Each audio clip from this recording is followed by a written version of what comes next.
Mga ka-One Stories, heto na-extend nga po ng Denver Nuggets ang win streak sa 3 at ngayon pinakita muli ni Nikola Jokic at Russell Westbrook ang ganda ng kanilang nabuong chemistry. Tara't pag-usapan natin yan at talakayin ng balita nga tama nga ang sinabi ni Dorian Finney-Smith sa depensa ng Los Angeles Lakers. Pero bago yan, please don't forget to hit the notification bell at mag-subscribe sa aking channel.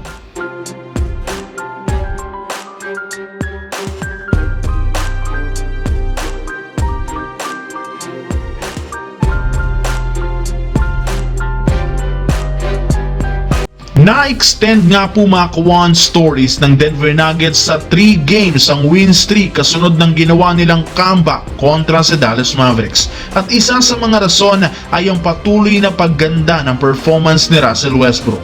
Pero hindi rin naman yan magagawa ni Westbrook kung hindi dahil sa napakalaking tiwala na ibinibigay sa kanya ni Nikola Jokic at ang buong coaching staff ng Denver Nuggets. Sa katunayan, simula ng paglaruin nito bilang starter at bigyan siya ng mas mahabang playing time, doon na nga nagsimulang bumalik ang kanyang tunay na laro.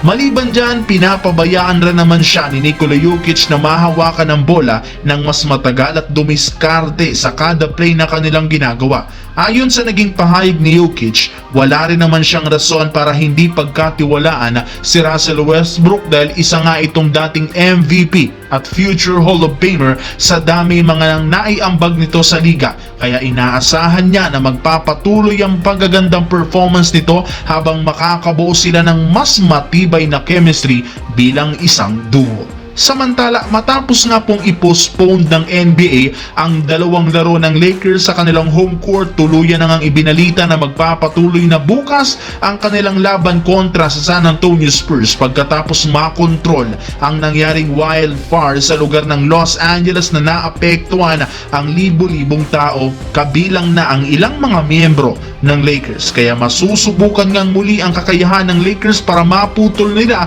ang kanilang hawak na 2-game lose streak. Kung inyong matatandaan, hindi naging maganda ang nakalipas nilang 2 laban kontra sa Houston Rockets at Dallas Mavericks. Mismong si Dorian Finney-Smith na ang nag-real talk lalo kay Lebron na masyado nga silang nagfo-focus sa opensa at napapabayaan ng husto ang depensa sa perimeter at sa painted area. At ito ang mismong rason bakit parati silang na-outplayed.